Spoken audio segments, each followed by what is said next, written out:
Hi, and thanks for logging on to the daily DVAR halacha. And here's a brand new halacha for you, and it's for BShvat 2015. Here we go. On the 15th of Shvat, we had told you that it was coming, BShvat. It is the Rosh Hashanah of trees. What do we mean when we say the Rosh Hashanah of trees? Well, you see, for some tree laws, we actually need to know for certain things what is considered like the end of the last fiscal, if I could use that word, fiscal year for trees, and when is the beginning of the next fiscal year for trees. And it happens at the date, according to the way we paskin, the way it's decided in the Jewish Code of Law, is that it happens on the 15th of Shvat. What that means is that the rainy season, most of the rains have finished falling in the Israel area for that season, so that the tree is finished being saturated with the rains of that year. And then after the 15th of Shvat, it's kind of moving into the next year. Who cares? Like, why does it matter to say the 15th of Shvat was last year's tree stuff, and after the 15th of Shvat, it's next year's tree stuff? Well, here's some examples. Let's say you're a person with orchards, and you have to give a tenth of the stuff in your orchards to Meiser, to the tithe, to give 1/10 of where it's supposed to go. 1/10 of what? Like, when do I count it from? So the answer is you count your fruit from BShvat to BShvat, because that marks the year. You see, that's one of the examples of where you need to know that you have a brand new year, so that all the fruit that grew from one BShvat to the next BShvat, that's 1 year's fruit. So if you're giving a tenth of it away, as the halacha would require, then you would take 1/10 of what you got from one BShvat to the next.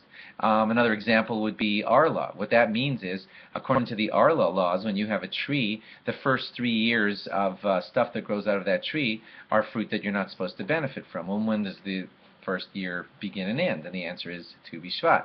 For Shemitah laws, some say that if you have, here's what happens in Shemitah laws. It's actually a Shemitah year right now, and during Shemitah we let all of our stuff rest, and we don't work all of our stuff, and we don't actually do business with the fruit of our trees. So if something, was on the tree before or after BShvat, that's going to help us figure out which year it belongs to as far as Shemitah laws. Please consult your rabbi if you have any questions about you're in Israel and you actually have a tree and there's fruit sitting on it and you want to know if it has Shemitah laws. So BShvat will affect it, and you'll judge accordingly. But please speak to a rabbi before making those decisions on your own and mixing things up. Now, what does it mean to us who are not agricultural and or not living in Israel? Well, these are the kinds of things that we do on BShvat. First of all, there is no mitzvah written in the Shulchan Aruch, in the Code of Jewish Law, to have a festive meal, so your meals are regular.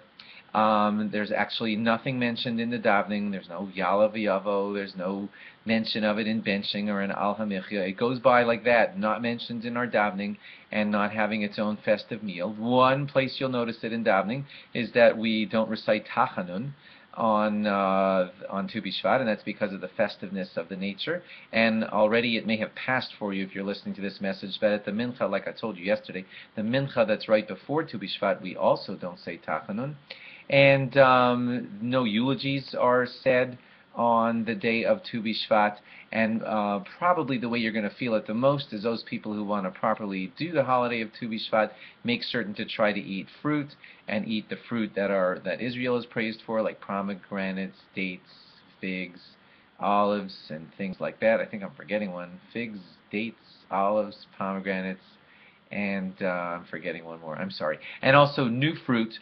You are also supposed to try to have a new fruit if possible and be able to say the beautiful bracha of Shechianu on that new fruit. Those are the kinds of things that we do on the holiday of BShvat. I hope you have a very meaningful BShvat, and please log on again tomorrow for more. Bye-bye.